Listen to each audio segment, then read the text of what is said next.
Comment bien se sentir au quotidien? Dans ta vie, quand tu te réveilles, dans ton train-train quotidien, dans le milieu de ta journée, eh bien, parfois on a un peu des bas et on a aussi des hauts. Pourtant, on voudrait toujours rester dans les hauts.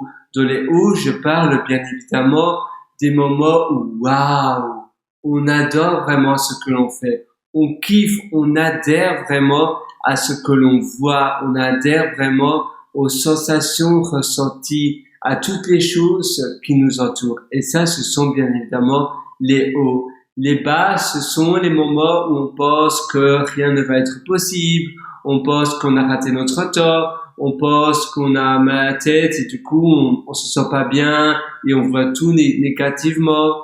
On pense qu'on n'aura jamais cette opportunité-là, ou on pense qu'on est en train de rater notre vie. Voilà, donc voilà, ce sont les bas. Mais en réalité, le principal à faire, c'est toujours d'avoir une ligne droite et d'être focus sur ses goals, sur ses objectifs, sur les choses que l'on veut absolument réaliser. J'ai d'ailleurs aussi écrit une note pour toi. Je vais aller la chercher.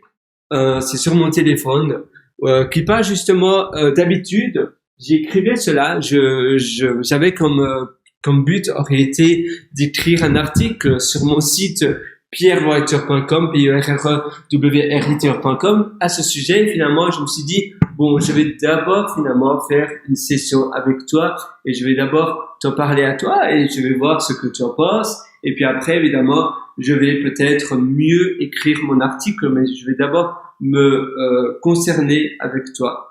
Alors, la première chose que j'écrivais, c'est évidemment la répétition. Donc évidemment, si tu répètes tes choses dans tes journées, si tu fais de belles choses et que tu te focalises sur tout ce qui va augmenter ton bonheur, ton moral, ton mental, eh bien, ça aura simplement une direction, c'est le haut. Si tu essaies d'identifier tous les moments où ça se passe bien dans ta journée, où ça se passe bien dans tes journées, eh bien, à nouveau, ça aura une ligne haute.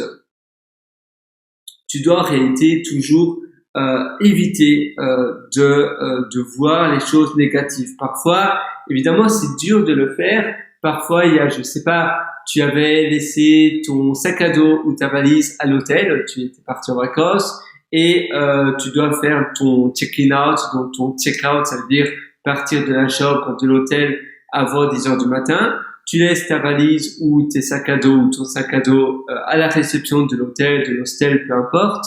Ils gardent ton sac à dos à l'abri et quand tu vas le rechercher, tu te rends compte que la tirette a été ouverte et tu étais certain que la tirette était fermée. Eh bien, tu as deux manières à penser. Tu te dis, bon, voilà, c'est fait, c'est fait.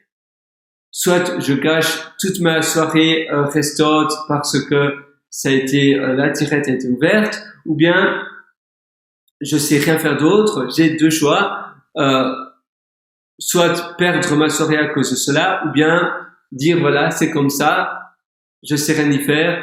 La tirette a été ouverte, apparemment rien n'a été volé dans mon sac à dos ou dans ma valise, mais je continue à vraiment profiter à fond de la soirée.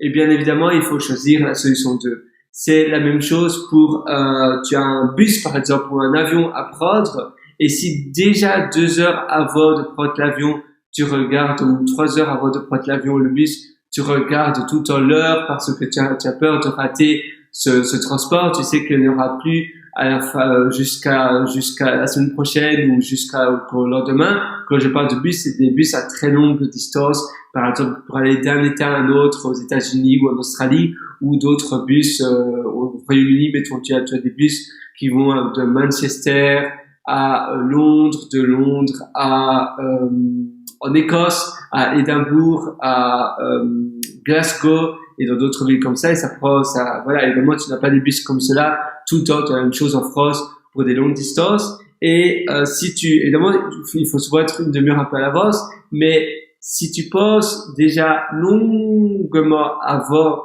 et tu commences à stresser, eh bien, à quoi ça sert finalement? Le bus est censé te faciliter la vie et finalement, tu commences à un peu gâcher les heures préalables avant cette chose avant de prendre le bus. Ça devrait être une bête routine, tu devrais pas stresser sur cela. C'est la même chose pour du moment que tu as l'heure, voilà, tout va aller bien. C'est la même chose pour les vacances. Parfois, le dernier jour des vacances, eh bien, tu es un peu moins gai, tu as plus du mal à profiter parce que tu sais que c'est la dernière journée. Mais en réalité, tu as toujours une journée en vacances et tu devrais vraiment être au moment présent et profiter au maximum que tu peux au lieu de déjà être un peu négatif parce que c'est la fin. Et c'est vraiment ça que je voudrais te faire passer. Finalement, tu sais, si tu veux être heureux, jour après jour, finalement, un jour, c'est un petit pas. Et bien évidemment, je pense que tu connais, il y avait une citation d'ailleurs, je pense, et oui, chaque jour, c'est un petit pas. Et si tu es régulier dans ce que tu fais, si tu es régulier aussi dans tes pensées et dans ta manière de faire les choses, parce que les pensées, c'est finalement une habitude aussi. Au plus tu es négatif, au plus tu es pessimiste, au plus tu vas l'être. Et au contraire, au plus tu essaies d'être positif et au plus tu essaies d'appeler ce côté positif un maximum de fois, au plus tu le seras. Mais c'est aussi important de côtoyer un maximum de personnes également positives parce qu'il n'en faut qu'une seule, une seule personne. Il suffit de côtoyer qu'une seule personne négative pendant longtemps pour qu'elle te déteigne en quelqu'un de négatif aussi. Parce que la négativité est beaucoup plus forte que la positivité. Eh bien, c'est-à-dire que si tu as il faut 5 ou 10 personnes positives pour vraiment contre une personne négative. Donc ça montre bien une personne négative eh bien peut finalement descendre le moral de 5 ou 10 personnes. Je ne connais plus, mais il y avait une étude sur cela qui parlait de la grandeur de l'échelle. C'est pour cela que au plus tu as besoin de beaucoup plus de positivité pour être vraiment positif que de négativité. Autre chose, oui, les routines, c'est vraiment important que tu ancres finalement toutes les petites actions dans tes journées et que tu crées aussi des déclencheurs pour pouvoir avoir la certitude de faire les choses à l'heure, au temps voulu, et ainsi ça va aussi éviter de la négativité parce que si tu sais jamais faire ce que tu veux faire durant les journées que, mettons, si tu te dis, avant dimanche, je dois faire ça, ça et ça, et que tu n'arrives pas, tu vas commencer à stresser.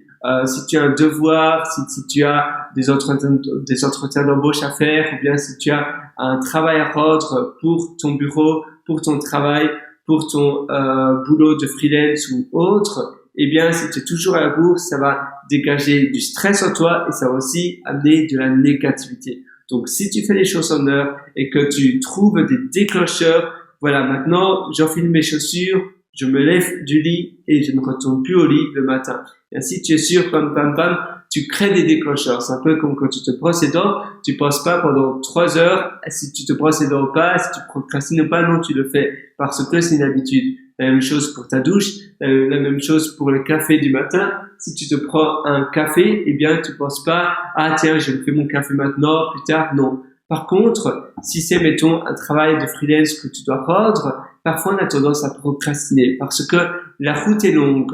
C'est pas un travail qui va directement être terminé comme ça et c'est pas ancré dans ta routine. Mais si tu fais simplement 10 minutes, et puis 10 minutes, et puis 10 minutes, si tu essaies de couper finalement une tâche en toutes petites parties, en mini-sprint, tu coupes finalement plein de petites parties. Mettons, moi, je suis un développeur informatique. Si je dois créer une application web et les membres peuvent s'inscrire, donc les utilisateurs peuvent s'inscrire, eh bien, je vais splitter tout en toutes petites parties. D'abord, ça va être le projet, donc l'architecture. Je vais créer tous les dossiers, tous les fichiers, et je vais plus ou moins designer dans ma tête comment je vais rendre l'architecture bien. D'accord, ces fichiers-là vont être là, ces autres fichiers-là vont être là, la base de données, les librairies que je vais utiliser, le framework, etc.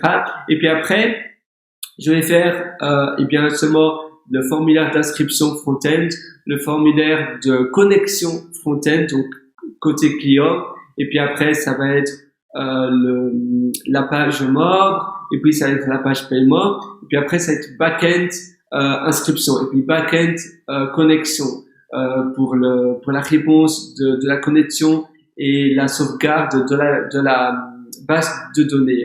Et puis après, ça va être la page membre, et puis après, ça va être la page paiement. Je vais utiliser peut-être une librairie comme Stripe, PayPal, donc un payment gateway comme il s'appelle. Et à chaque fois, je vais splitter en toutes petites parties.